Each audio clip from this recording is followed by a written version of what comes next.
Dans cette vidéo, nous allons nous pencher sur les méthodes employées par l'homme qui a réalisé les plus gros profits de l'histoire de la bourse et qui est considéré par beaucoup comme étant le meilleur trader du XXe siècle, Jesse Lauriston Livermore. Les profits de Livermore sur sa plus grosse opération sont estimés à environ 100 millions de dollars de son époque, sachant qu'il opérait dans les années 1900, ce qui correspondrait donc à environ 1 milliard de profits en dollars d'aujourd'hui ajustés de l'inflation.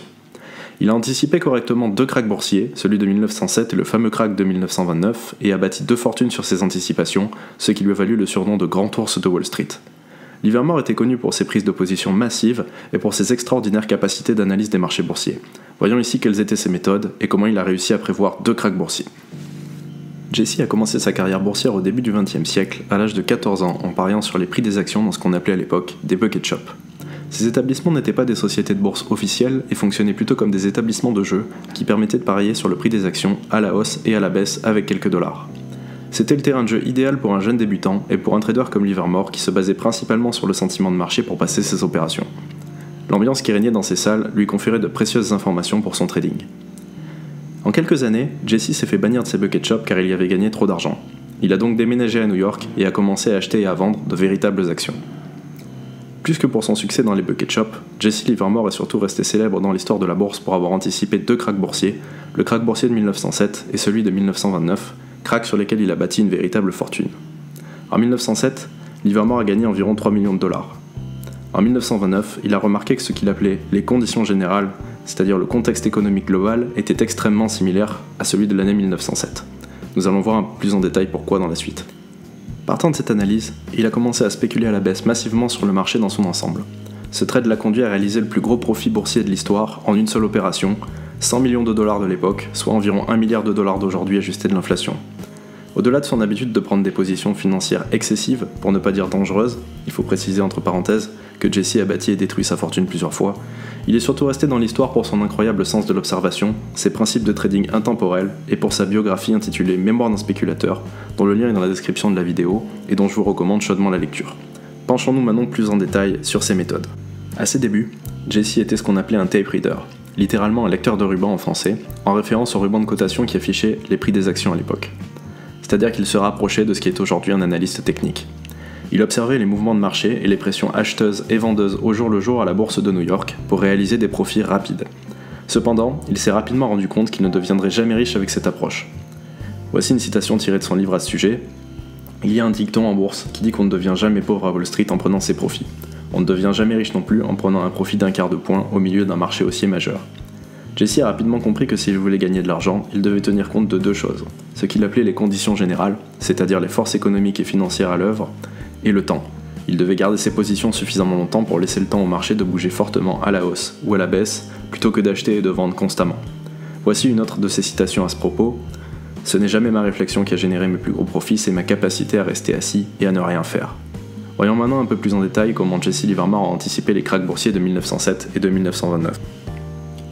Jesse a utilisé plusieurs éléments pour arriver aux conclusions qui l'ont conduit à placer ce qui allait être le plus gros trade de sa vie. Premier élément, l'action des leaders de marché. Livermore n'était pas uniquement un trader de sentiments, il gardait aussi un œil sur les fondamentaux et concentrait avant tout ses positions sur ce qu'il appelait les leaders de marché, c'est-à-dire les sociétés avec les meilleurs fondamentaux et celles dont la hausse de prix était la plus rapide et la plus stable. Il savait que lorsque ces actions commençaient à avoir des difficultés à grimper, cela était très mauvais signe pour l'ensemble du marché. Sa logique était la suivante: si les sociétés de première qualité ne vous permettent pas de réaliser un profit, c'est qu'il n'y a pas d'acheteurs pour des sociétés excellentes. Et s'il n'y a pas d'acheteurs pour des sociétés excellentes, il y en aura encore moins pour des sociétés médiocres. Dans cette situation, selon lui, ce n'est qu'une question de temps avant que le marché ne tombe sous le poids des vendeurs. Deuxième élément clé, le crédit.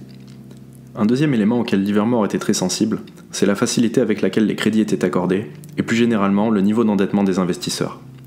À l'époque, il était possible d'emprunter très facilement de l'argent pour acheter des actions à crédit, et ainsi profiter d'un effet de levier très important.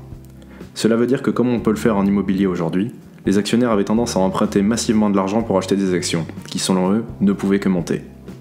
Jesse savait que lorsque le niveau d'emprunt atteignait une masse critique et que tout le monde était convaincu que la bourse ne pouvait que monter, cela était très mauvais signe.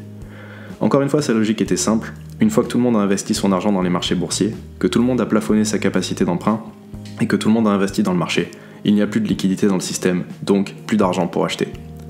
Et s'il n'y a plus d'argent pour acheter, les marchés ne peuvent aller que dans un seul sens, vers le bas.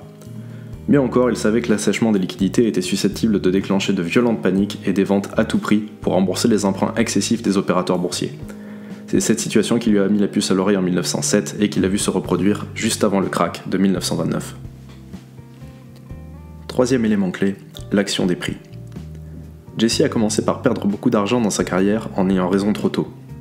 Il a rapidement compris qu'en bourse, il ne s'agissait pas uniquement d'avoir raison, mais également d'avoir raison au bon moment. Lorsqu'il avait un scénario en tête, il attendait toujours que les marchés aillent dans son sens avant d'investir, et il construisait sa position au fur et à mesure. Une fois son scénario établi en 1907, il a attendu une première chute massive des cours pour être certain d'avoir raison, et il a commencé à vendre massivement ensuite. Un extrait de son livre « Ne faites jamais confiance à votre propre opinion, et laissez-la de côté jusqu'à ce que l'action des marchés vienne la confirmer. Les marchés n'ont jamais tort, les hommes, souvent. » Quatrième élément, le sentiment. Jesse Livermore était également très doué pour ce qui était de décrypter le sentiment général. Il utilisait les excès d'optimisme de la presse financière pour renforcer ses positions vendeuses et savait que lorsque les journaux financiers étaient unanimement à l'achat, c'est qu'il était probablement temps de commencer à vendre. Il parle dans son livre d'un moment de bref rallye boursier en 1907 alors que la presse publiait des articles expliquant que certaines sociétés offraient de bonnes perspectives et qu'il était temps d'acheter maintenant qu'elles avaient enfin de bonnes valorisations. Cette idée allait contre sa propre analyse des conditions générales et de l'action des prix. Il a donc utilisé le bref rebond dû à cette publication pour vendre massivement, et à juste titre. Extrait de son livre « Je savais que j'avais raison et qu'ils avaient tort. L'article relevait de la manipulation. Je devais prouver que j'avais raison de la seule manière que je connaissais, en misant mon propre argent. » Jesse Livermore était peut-être le meilleur trader du XXe siècle en termes de profit pur, mais il était loin de l'être en termes de gestion des risques. Il faut savoir en effet qu'il a bâti et détruit sa fortune à plusieurs reprises. Il a perdu 90% de l'argent qu'il avait gagné durant le krach de 1907 dans un trade perdant sur le coton, sur lequel il a selon lui brisé ses propres règles. Entre 1908 et 1912, il a même été déclaré en faillite personnelle.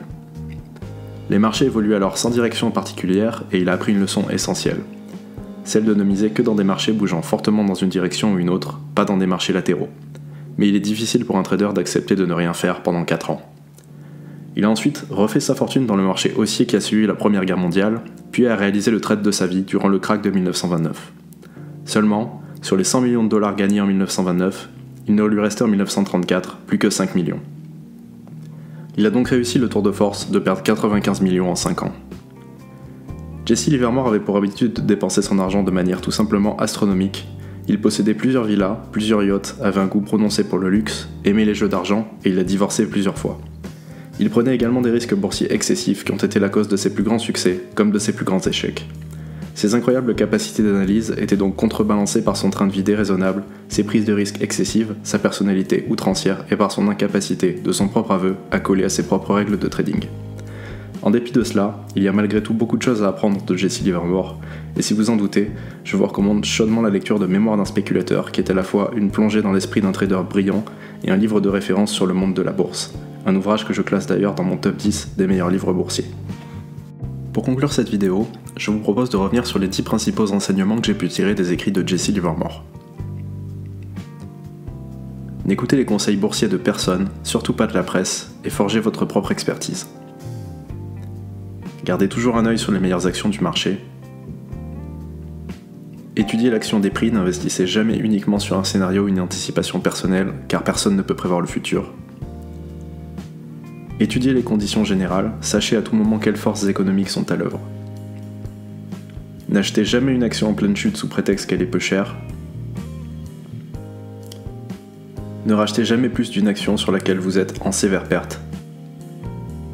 Ne vous laissez pas avoir par les fluctuations journalières des marchés, les grands mouvements boursiers prennent du temps à se développer.